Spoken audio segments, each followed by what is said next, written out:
Ya astagfirullahaladzim, ya Allah, astagfirullah. Ya ampun gitu.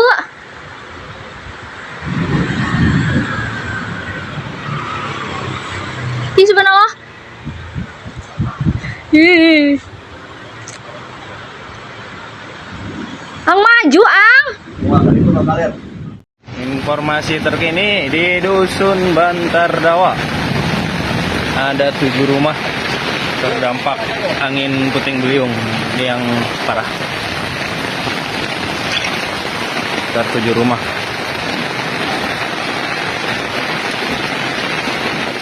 Masih belum di cross check kembali untuk dusun lainnya. Nanti informasi menyusul.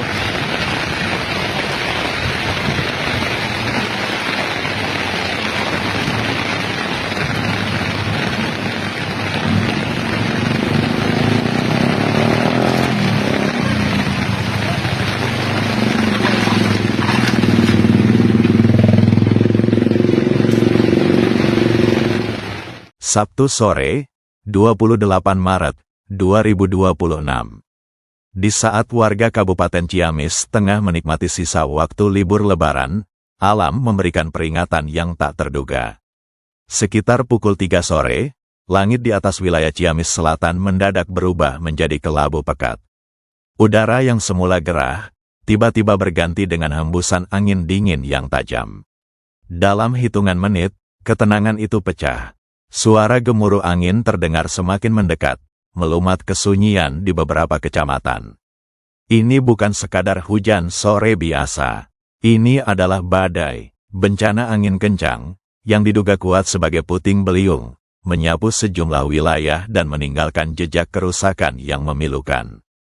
Hari ini, kita akan melihat lebih dekat bagaimana peristiwa mencekam itu terjadi dan bagaimana semangat gotong royong warga Ciamis diuji di tengah puing-puing bangunan.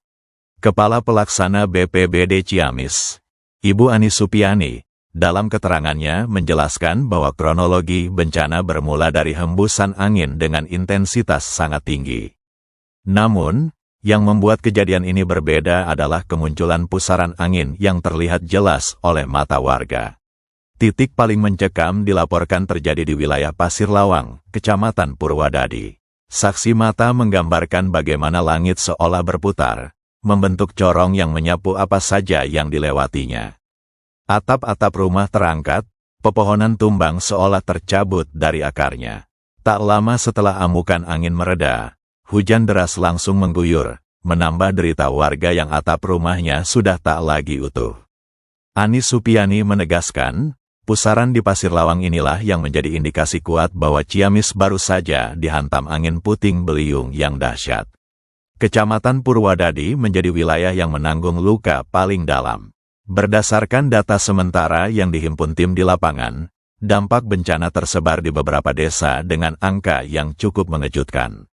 Di Desa Bantar Dawa, tercatat 32 rumah mengalami kerusakan.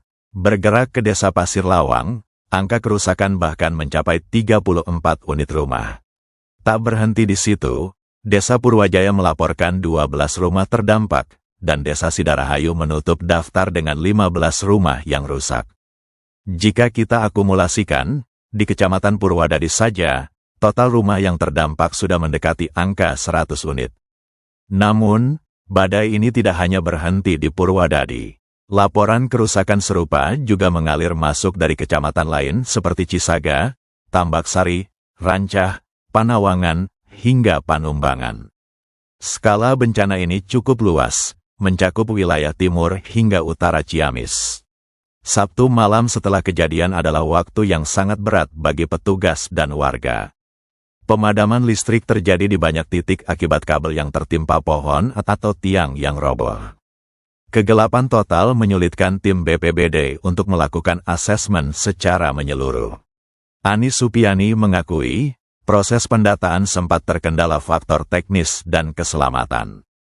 Dalam kondisi gelap gulita, sangat berbahaya bagi petugas untuk naik ke atap atau memasuki bangunan yang strukturnya sudah tidak stabil.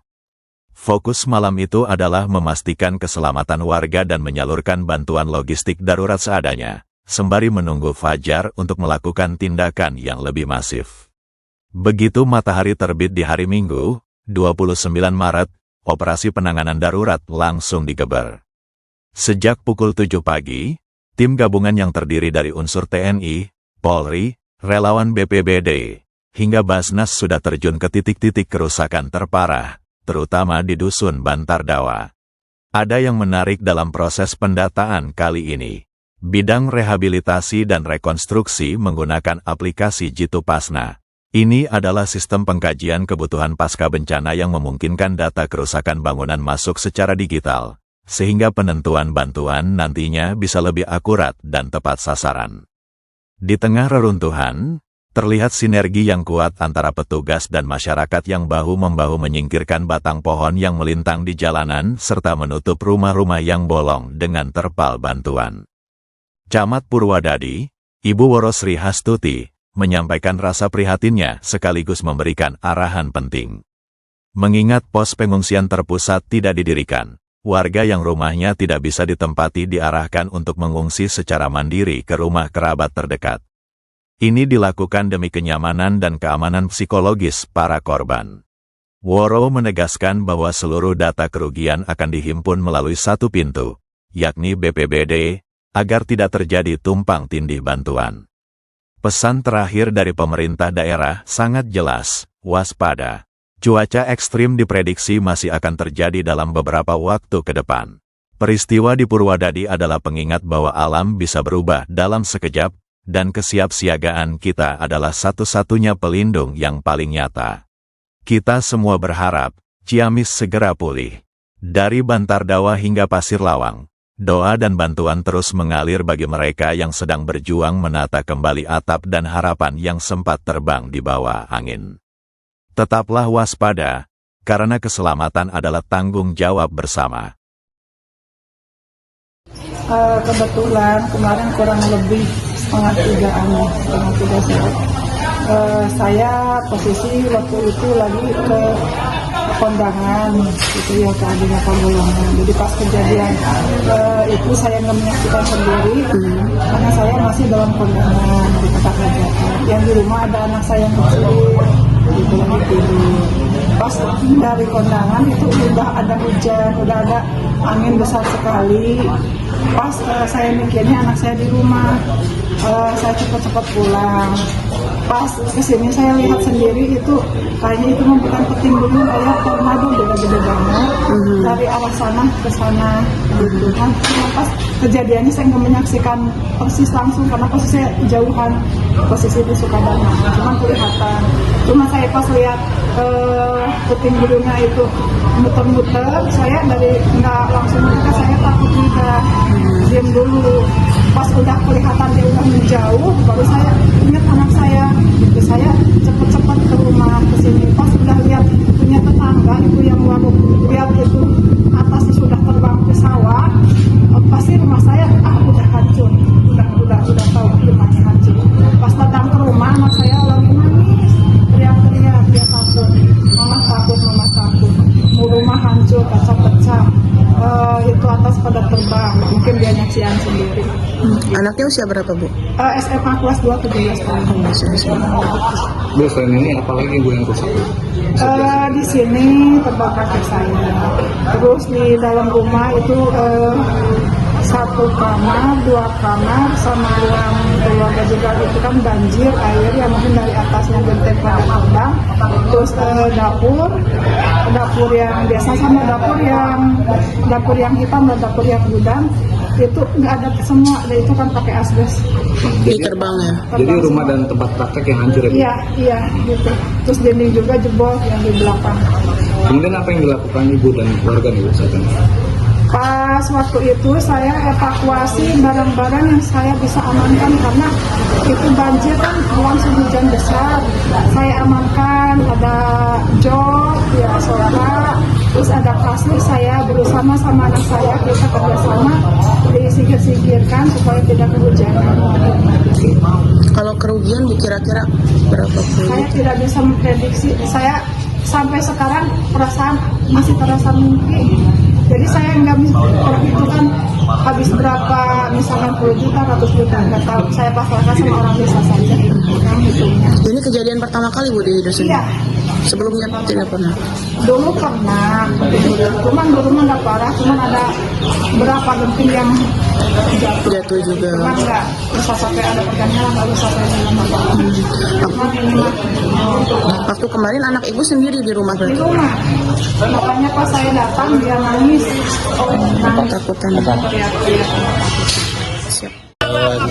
Itu kejadiannya kurang lebih pukul 14.48 di Indonesia Barat. Kebetulan terjadi angin kencang,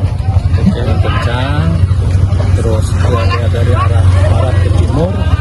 Terus setelah angin kencang merobohkan beberapa atap rumah warga, lalu terjadilah hujan. Ya. Berapa jumlah yang terdampak? Terdampak semuanya 32 rumah. Sampai dengan sekarang. Untuk desa Bantardawa, kebetulan di sini termasuk ke area dusun Bantardawa. 2 RT sebelumnya terkena dampak. RT 10 dengan RT 11 di dusun Bantardawa. Satu dusun itu. Apa yang dilakukan hari ini Pak? Hari ini bersih-bersih, puing-puing, meratakan puing-puing dan juga rumah-rumah yang masih bisa ditempati ya dibetulin lah. Genteng-gentengnya dibetulin. Sementara ini rumah pengungsi Warga yang rusak parah seperti apa Pak nanti Pak? Untuk yang rusak parah itu keluar dari rel apa namanya, fondasi, keluar dari fondasi yang parah. Ada berapa rumah? Seperti kalau rumah ada satu rumah yang keluar dari rel fondasi.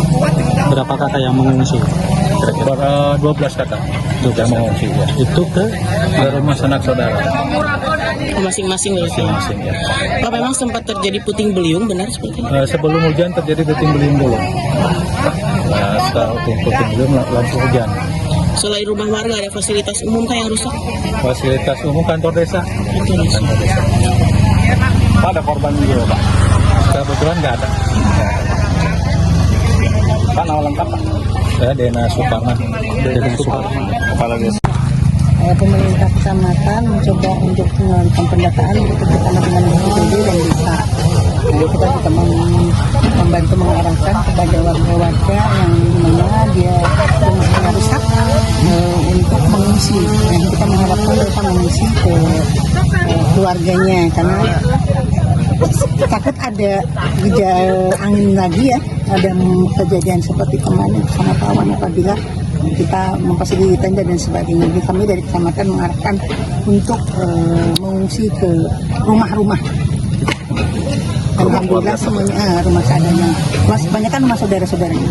Jadi alhamdulillah semuanya sudah kita amankan, sudah dari tempat yang insya Allah aman. Kalau penanganan untuk rumah yang rusak, kira-kira seperti apa?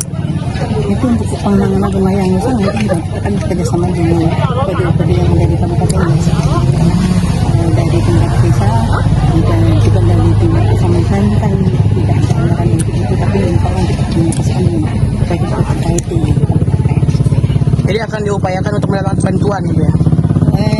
kita dapat pendataan ya, kita dapat bantuan dan yang lainnya nanti kebijakannya ada di tempat. Sudah ada hasil Bu dari sekian total yang rusak, berapa kerugian? Itu sedang diakseskan di data oleh kita semua termasuk dengan BPBD. Nanti itu datanya satu pintu, jadi data keluar dari BPBD seperti itu. Ibu Nama saya Warosri Hastuti, SPI. Ibu imbauan mungkin untuk warga Himbauan untuk warga di sini, kami senantiasa menyampaikan untuk tetap waspada ya, karena saat ini kan cuaca sangat ekstrim, jadi masih ada kemungkinan terjadi bencana-bencana yang seperti ini juga masih mungkin terjadi seperti itu.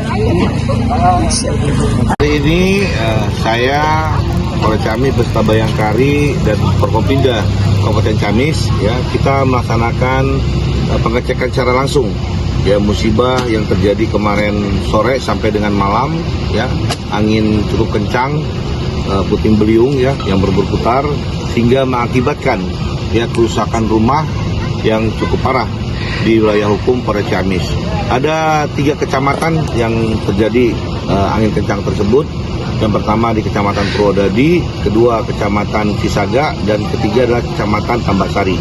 Namun yang paling parah itu adalah di Kecamatan Purwodadi.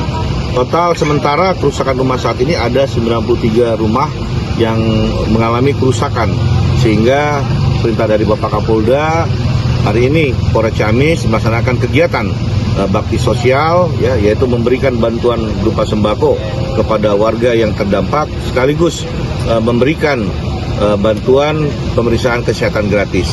Dan alhamdulillah Porkompinda Kabupaten Ciamis telah turun secara langsung bersama-sama memberikan bantuan juga kepada warga yang terdampak. Mudah-mudahan bantuan ini bisa sedikit meringankan dan segera kita bersama Porkompinda Kabupaten Ciamis melaksanakan relokasi bangunan-bangunan yang mungkin mengalami kerusakan yang lebih berat atau parah. Cukup?